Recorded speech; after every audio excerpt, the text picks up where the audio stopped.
अस्सलाम वालेकुम एवरीवन। आज हम एक बहुत ही इंपॉर्टेंट और इंटरेस्टिंग टॉपिक डिस्कस करने वाले हैं, दैट इज़ जेंडर सोशलाइजेशन। कि वो प्रोसेस होता है जो हमारी ज़िंदगी के बहुत से डिसीजंस और आइडेंटिटी को साइलेंटली कंट्रोल करता है, लेकिन अक्सर लोग इसे समझते नहीं हैं। So let's break it down and make it simple. सबसे पहले हम बात करने जा रहे हैं कि जेंडर सोशलाइजेशन होता क्या है। जेंडर सोशलाइजेशन एक ऐसा प्रोसेस है जहाँ सोसाइटी, पेरेंट्स, मीडिया, स्कूल और हमारे दोस्त हमें ये सिखाते हैं कि एक लड़का या लड़की को कैसे बिहेव करना चाहिए। यानी फ्रॉम चाइल्डहुड ही हमें बताया जाता है कि लड़के जो होते हैं वो स्ट्रांग होते हैं, इमोशन नहीं होते उनमें, लेकिन जो लड़कियां होती हैं वो सॉफ्ट होती हैं और घर का काम करती हैं। ये सब एक्सपेक्टेशंस हम पे जो है वो लगाई जाती हैं, जिसे हम जेंडर रोल्स कहते हैं। अब ये दो तरह से होते हैं, ये फॉर्मल भी होता है और इनफॉर्मल भी। ये प्रोसेस जो है फॉर्मल इस तरह से होता है जैसे स्कूल में करिकुलम के थ्रू हमें सिखाया जाता है, जबकि जो इनफॉर्मल में जैसे जब हमारी मदर कहती हैं बेटा ये लड़कियों का काम है तुम मत करो, इस तरह के जो जुमले हमें घर से सुनने को मिलते हैं, ये हमारी सोशलाइजेशन जो है वो हो रही होती है। ये यहाँ जब हमें टीवी में स्पेशली लड़कियों को सिर्फ एड्स में as a beauty product use किया जाता है, तो इसमें भी हमें जेंडर जो है वो सोशलाइजेशन नज़र आती है। अब इसके कुछ एजेंट्स हैं, उनके बारे में बात कर लेते हैं। सबसे पहले हमारे पास आ जाता है फैमिली जेंडर सोशलाइजेशन का सबसे पहला और पावरफुल एजेंट होता है। पेरेंट्स अननोइंगली अपने बच्चों को जेंडर रोल सिखा देते हैं। वो ये नहीं चाहते कि वो जो है वो स्पेसिफिक जेंडर जो है वो रोल्स बच्चों को सिखाएं, बस वो ये कहते हैं हमारी सोसाइटी में या लो नहीं है, लोग क्या कहेंगे, इस तरह के जो जुमले होते हैं ना, ये अननोइंगली जो है वो बच्चों में ये जेंडर रोल्स का कॉन्सेप्ट जो है वो डाल देते हैं।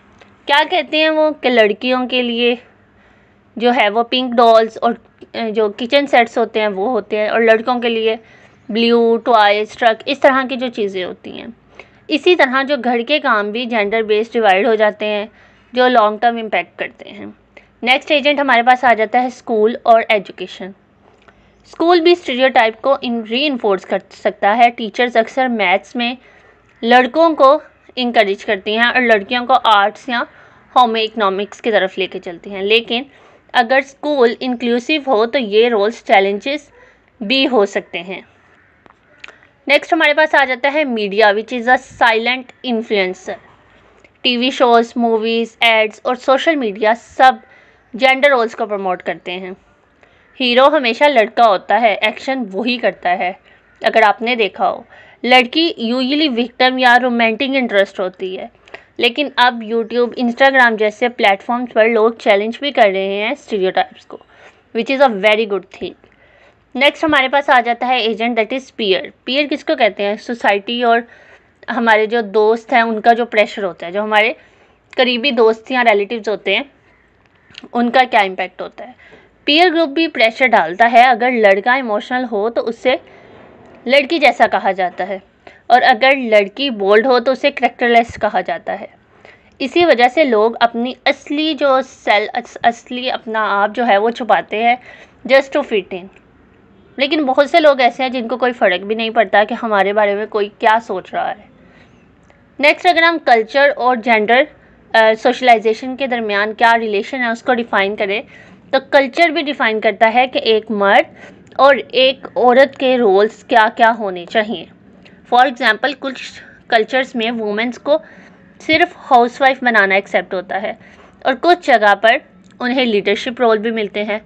डिपेंड करता है कल्चर और उनकी सोशलाइजेशन पर। हर सोसाइटी का अपना एक जो है वो जेंडर स्क्रिप्ट होता है। अब अगर हम बात करें कि एक आइडेंटिटी के ऊपर इसका क्या इम्पैक्ट होता है, बेसिकली जब बच्चे ग्रो करते हैं तो जेंडर सोशलाइजेशन उनकी सेल्फ स्टीम, कैरियर, चॉइस और रिलेशनशिप को शेप करती है। अगर वो ट्रेडिशनल रोल से हट कर कुछ करें तो उसे सोसाइटी जज करने लग जाती है। और अमूमन मैंने पहले भी बात की कि पेरेंट्स ये कहते हैं कि सोसाइटी क्या कहेगी, लेकिन खैर आजकल पेरेंट्स भी सपोर्टिव हो गए हैं जो कि सोसाइटी को फेस करते हैं। Stereotypes and gender inequality. Gender stereotypes means talent और अपॉर्चुनिटी को लिमिट करते हैं और इनइक्वालिटी को प्रमोट करते हैं। फॉर एग्जांपल, लड़कियां लीडरशिप पोजीशन में कम होती हैं, जबकि लड़कों से कभी उनके इमोशंस के बारे में बात नहीं होती। हमेशा उनको यही कहा जाता है कि you have to be strong, you are a leader of the house, you have to protect your family. अगर हम इस साइकिल को ब्रेक किया जा सकता है, लेकिन पेरेंट्स अगर न्यूट्रल अपब्रिंगिंग करें, पेरेंट्स जो हैं अगर बॉय और गर्ल को सेम ट्रीट करें, अगर जो टॉय है ट्रक टॉय बॉय के लिए आ रहा है तो वही ट्रक टॉय अगर गर्ल्स के लिए आए, और अगर पिंक डॉल गर्ल्स के लिए आ रही है और वही पिंक डॉल बॉय के लिए आ रही है, तो that create a neutral upbringing. School inclusive curriculum, school activities में जो स्पोर्ट्स होती है उसको हम इक्वली जो है वो डिस्ट्रीब्यूट करें। मीडिया रियलिस्टिक और डाइवर्स पोर्ट्रेल दिखाए और सोसाइटी सपोर्ट करें इंडिविजुअल्स को। Feminism and advocacy, feminist movement और जेंडर एक्टिविस्ट इस इशू को राइज कर रहे हैं। इससे क्या होगा कि अवेयरनेस जो है वो ज़्यादा फैलेगी, कैंपेन्स जो हैं उनको ज़्यादा चलाया जाए, और लॉज और एजुकेशन सिस्टम का जो डिमांड है वो कर रहे हैं।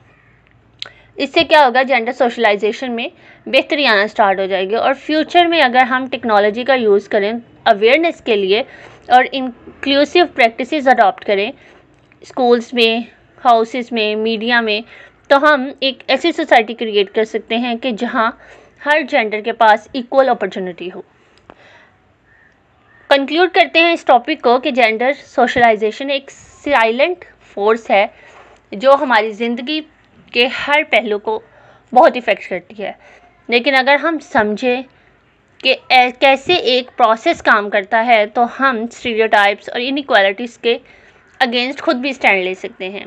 So that's all about today's lecture. मिलते हैं अगली वीडियो में एक नए कॉन्सेप्ट के साथ, तब तक अपना बहुत ख्याल रखिएगा। अल्लाह हाफिज़।